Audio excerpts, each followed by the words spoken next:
someone who brags, but special operations veteran, Ranger, multiple deployments overseas, right? Where'd you go? How many times? I did Afghanistan 4 times and 1 time to Iraq, and then a bunch of other countries just Okay. lost in the mix. Firearms trainer now. That's one thing I did, yeah. One thing. Okay, and you were a missionary overseas. Correct. All right. So one would think you go to your book publisher and say, I got a book.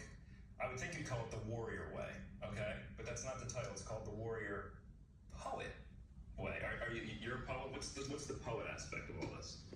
Poet you can take as metaphorical because a lot of dudes today aren't really leaning into things like poetry. However, I think a lot of the best stuff in life isn't the warrior stuff, it isn't the protecting.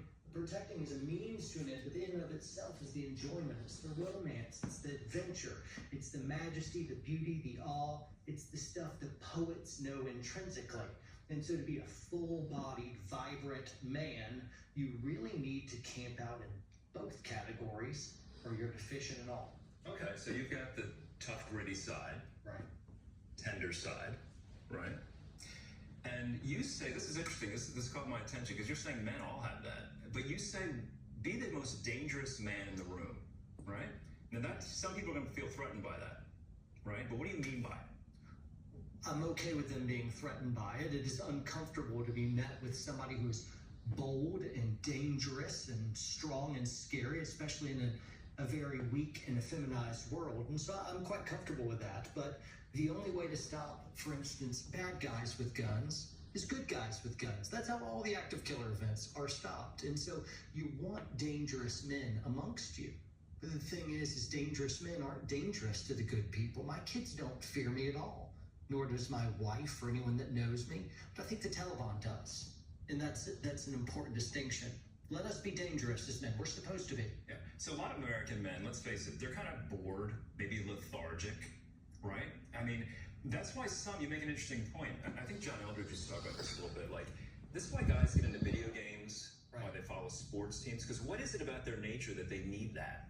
Yeah, it's conquest, it's adventure. And so a lot of guys, you mentioned video games, are checking out to, find the skeleton sword and save the universe from intergalactic destruction.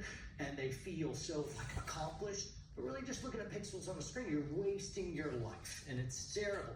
But men just intrinsically have that desire to hump, and it needs to be cultivated and put into action in the real world so we can serve our fellow men, keep the world safer, and be better.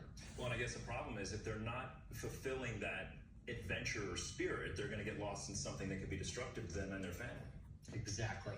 So what is this about? You're not telling men or encouraging men to be great, but good, right? What's the difference? I think greatness is severely overrated. I think goodness is really the thing you go after. And it's just a mix of priorities, I think. There's lots of great men that were just scourges to their family, and their lives fell apart, and we revere them, heroic and famous in their own rights. But I desire more than anything to be told by God, well done, good and faithful servant. I want my life to count the most for the relationships around. I want to walk with humility and strength and mercy and love and compassion. I want to be a good man. And that tends to be a much harder endeavor than a great man. There's lots of great men, Herod the Great and Peter the Great and all this, but there's only one good man, that's Jesus. I'm like, let's be like the good man. Well, so you mentioned Jesus. So how did he, I'm sure it's a longer story, but I want to know, how did he capture your heart? I mean, a big part of your book is your reverence, respect, and love for Jesus Christ. So I wasn't really looking for Jesus, but he certainly found me, and I was kind of a tough nut to crack. And so he used great violence and a pretty fierce conversion moment. It happened on my own, right when I was going into the military.